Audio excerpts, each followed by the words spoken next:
Olá, eu sou o professor Fernando de Química e esse vídeo é sobre oxidação de alcenos. Seja bem-vindo, você está no Chemical!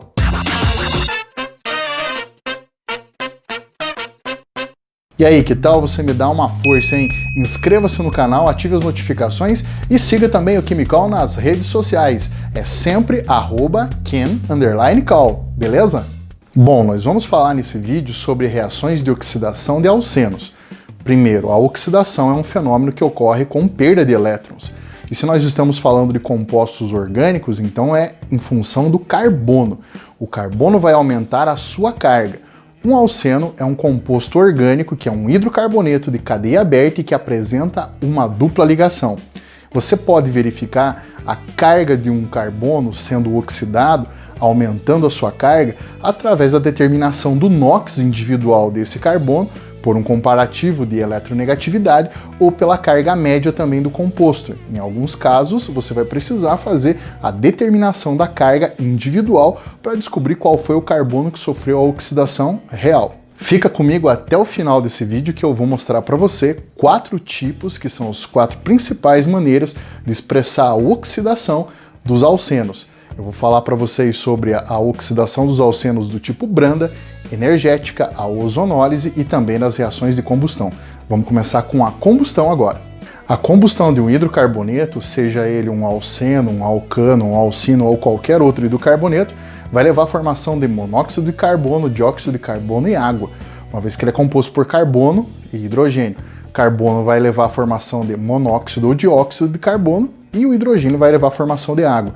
No caso, quando ocorre a queima, e nesse caso essa combustão na presença do oxigênio molecular, que é o gás oxigênio, e esse carbono levar à formação de monóxido de carbono, a gente vai chamar essa combustão de combustão incompleta, porque ele ainda não chegou no estágio máximo, no grau máximo de oxidação, ou seja, a carga máxima. Chamará de completa quando ele formar CO2, porque daí o carbono atingiu a carga máxima dele. Para você verificar a carga máxima de um elemento químico, e no caso aqui seria o carbono, seria o número máximo de elétrons que ele vai ter na camada de valência, e isso seria a carga máxima dele. Uma vez que o carbono é da família 4A, grupo 14 da tabela periódica, nós sabemos que ele tem 4 elétrons na camada de valência e, portanto, ele pode ficar com carga 4 positiva. Aqui eu estou mostrando para você a combustão incompleta do exemplo, no caso o eteno. O eteno, que é um hidrocarboneto que tem 2 carbonos, como ele é um alceno, ele vai ter uma dupla ligação nesse caso aqui entre esses 2 carbonos. A fórmula molecular dele é C2H4, que eu representei aqui da seguinte maneira. C2H4, eu calculei a carga média de cada um dos carbonos é -2, então na presença de oxigênio ele vai sofrer oxidação, levando à formação de monóxido de carbono, no caso, para combustão incompleta. Para combustão completa, onde chega a carga máxima, formando CO2, ele sofre a oxidação, passando de -2 para +4. E essa seria a reação de combustão. Lembrando que as reações de combustão são reações exotérmicas e nesse caso aqui o composto hidrocarboneto, o alceno, está entrando como o combustível. Na oxidação branda, nós temos a oxidação da dupla ligação na presença de fortes agentes oxidantes como o permanganato de potássio e o tetróxido de ósmio. Nessa oxidação, o alceno vai ser transformado em um diol vicinal, que a gente também pode chamar de glicol. Um glicol, ou diol vicinal, é um composto orgânico que tem 2 carbonos vizinhos contendo hidroxilas. Vamos aos exemplos? Olha essa dica rápida antes da gente continuar. Se você tem um composto orgânico em que nele entrou através da reação oxigênio ou saiu hidrogênio, também vale como sendo uma reação de oxidação. E o oposto também ocorre. A saída de oxigênio e a entrada de hidrogênio você também pode considerar como uma reação de redução, o oposto da oxidação. No primeiro exemplo, eu vou te mostrar a oxidação branda do eteno, na presença do reativo de Baeyer, no qual a gente utiliza permanganato de potássio, meio básico a frio.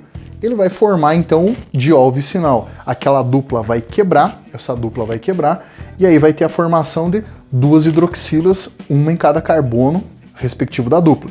Então, nesse caso, formou o etan 1,2-diol, ou seja, o etileno glicol. No segundo exemplo, eu vou utilizar o propeno. E o propeno agora eu coloquei com outra versão. Coloquei ele fazendo a oxidação na presença de tetróxido de ósmio e piridina, primeira etapa. Na segunda etapa, que vai terminar essa reação, vai acontecer lá na presença de sulfito de sódio em meio aquoso ou ainda bisulfito de sódio em meio aquoso. Nesse caso, a dupla quebrou e formou lá o nosso diol vicinal. Assim como eu tinha o propeno, acabou formando o nosso propan-1,2-diol ou ainda esse diol vicinal conhecido como propilenoglicol. A primeira etapa dessa reação, na presença do permanganato de potássio ou do tetróxido de ósmio, leva à formação de compostos cíclicos, que em sequência, uma sequência de reações que acontece, incluindo a clivagem da ligação entre o oxigênio e o metal, levará à formação do glicol. A presença do permanganato vai levar à formação de dióxido de manganês e a presença do ósmio vai levar à formação de ósmio metálico lá no final, além do nosso produto. Na oxidação energética, que também é conhecida como clivagem oxidativa, não somente a ligação π da dupla ligação, mas também a ligação sigma vai sofrer oxidação nesse caso. Então a clivagem seria a quebra tanto da ligação sigma quanto a ligação π para a formação de compostos oxidados. Essa reação acontece na presença de um agente oxidante forte, como é o caso do permanganato de potássio, com aquecimento e acidificação. Aqui no exemplo do propeno, que tem um carbono de dupla ligação entre um carbono primário e um carbono secundário, vamos ter produtos diferentes. A oxidação por clivagem de um carbono de dupla que seja primário leva à formação de ácido carbônico. O ácido carbônico, pelo aquecimento, vai se decompor em água e gás carbônico, enquanto que um carbono secundário e um carbono terciário vão formar outros produtos. Se a dupla ligação for de um carbono secundário, ele vai levar à formação de um ácido carboxílico, e se for de um carbono terciário, essa dupla estiver em um carbono terciário, o carbono terciário levará à formação de uma cetona. Mas uma etapa aqui a ser considerada seria a formação de um sal de ácido carboxílico. Aqui eu representei apenas o ânion, seria a etapa inicial, a etapa número 1. Na segunda etapa, nós teríamos aqui a acidificação, que daí esse ânion vai se tornar o ácido carboxílico respectivo. Nesse caso, um ácido carboxílico e o ácido carbônico. O ácido carbônico sofrendo a decomposição para a formação de água e gás carbônico. Outra maneira de você representar é colocar a reação de alceno com oxidação na primeira etapa para a formação de um aldeído, dependendo se ele for um carbono secundário ou primário, no caso, para a dupla ligação. E aí, na sequência, continuando a oxidação, esse aldeído transformando-se em ácido carboxílico ou ainda no ácido carbônico, sofrendo decomposição em água e gás carbônico. Então agora a gente vai escrever de uma outra maneira a reação de oxidação do propeno.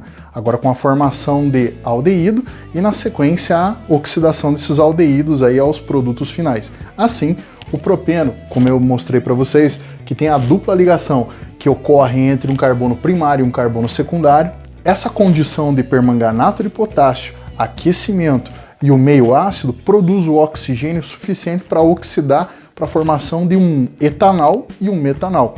Aqui o carbono secundário e aqui o carbono primário. Mas essa ligação aqui, ó, desse hidrogênio com o carbono continua sofrendo oxidação do meio, portanto não para por aí. O etanol vai continuar sofrendo oxidação e nesse caso é esse hidrogênio aqui, ó, com esse carbono, essa ligação que sofre a clivagem e oxidação. Na presença de permanganato, ainda calor e o meio ácido, mesma condição anterior, vai formar lá o ácido etanóico, enquanto que o metanol, que seria o outro produto formado na primeira etapa, continua oxidando e aí vai sofrer um rearranjo lá no final pela formação de ácido carbônico para a produção de água e dióxido de carbono. Como o próprio nome cita, a ozonólise vai utilizar como reagente o ozônio para pegar aquele substrato que seria o composto orgânico que está reagindo e formar um composto oxidado. Nessa reação, a gente tem a formação de um composto na primeira etapa pela quebra dessa dupla ligação, no caso a ligação π, pela ação do ozônio, formação de um intermediário bem instável conhecido como molosonídeo, que seria esse ciclo aqui, ó, contendo os 3 oxigênios em sequência no ciclo. Ele vai sofrer um rearranjo, e esse rearranjo vai levar à formação do ozonídeo. Já é mais estável, mas ainda assim ele vai sofrer a quebra. Nesse caso, esse rearranjo provocou a mudança da posição ali de um oxigênio nesse ciclo, antes molosonídeo, agora ozonídeo. O ozonídeo, agora sim, vai completar a etapa de clivagem, quebrando já nesse caso também a ligação sigma, além da ligação π, que foi quebrada na primeira etapa, e vai reagir com o zinco e água para a formação de aldeído e a formação de hidróxido de zinco. O hidróxido de zinco veio, na verdade, da formação do óxido de zinco que reagiu no meio aquoso ali. Tudo bem?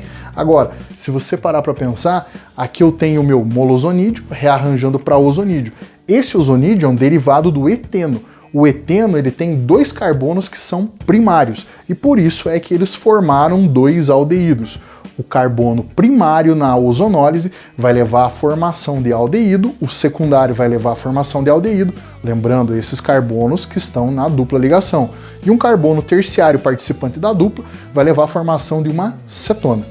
Detalhe importante também é que, diferente da oxidação energética, aquele hidrogênio lá do aldeído, nesse caso esse hidrogênio que está ligado diretamente a um carbono que contém dupla ligação, que tem ligação π, ele não vai sofrer oxidação terminando a etapa em aldeído.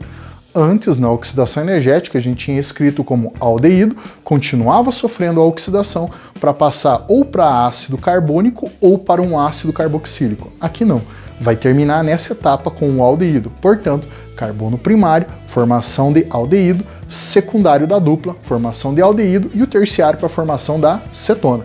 E essas foram algumas maneiras de a gente fazer a oxidação dos alcenos. Semana que vem a gente tem ligação covalente e casos especiais. Dá aquela força, curta e compartilhe e ajude a dominar a química também. Até semana que vem aqui no Chemical. Beijo na mãe!